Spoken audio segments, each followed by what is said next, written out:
Hello everyone, welcome to another mini blog. আমি ঋতু আর তোমরা দেখছো ঋতুস লাইফস্টাইল। তো আজকে একটা অন্য রকমের তোমাদের সাথে ব্লগ শেয়ার করতে চলেছি। চলো তাহলে দেখতে থাকো, কন্টিনিউ করতে থাকো। আজকে ছিল আমার জেঠুর জন্মদিন। তো আমি আর মা সকালবেলা উঠে ওই বাড়ি যাচ্ছিলাম।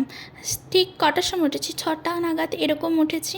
জেঠুকে সারপ্রাইজ দেওয়ার জন্য পুরো সকাল 6টায় রেডি হয়ে আমি আর মা যাচ্ছিলাম আমাদের ওই বাড়িতে। তারপর আমি আমার স্কুটিটাকে পার্কিং করে আমাদের বাড়ির ভেতরে জেঠুর জন্য কেকটা নিয়ে ঢুকবো। তো চলো দেখি জেঠুর রিয়াকশানটা।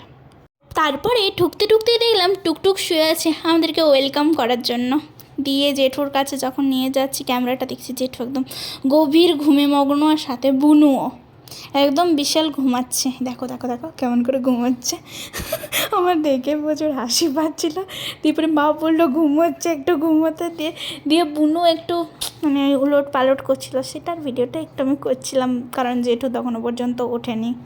তো কী করবো বলো। আর হাসিটা দেখো, আর হাসিটা আমার সেরা লাগে, সত্যি সেরা লাগে। পুচু বুনু। তারপরে আমার ভাইয়ের আগমন ঘটিল, কারণ ওর ঘুম থেকে উঠতে দেরি হয়ে গেছিলো, তাই ও আমাদের সাথে আসেনি।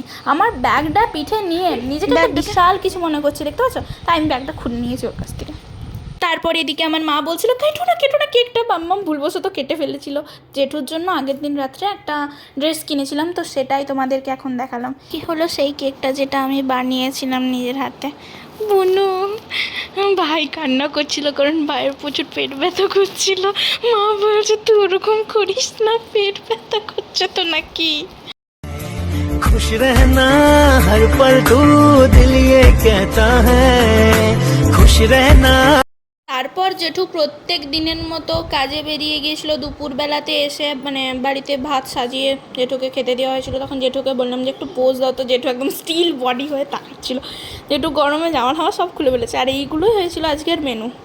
আজকের মতো এখানেই শেষ করলাম, দেখা হচ্ছে পরের ব্লগে। সাবস্ক্রাইব করে দাও।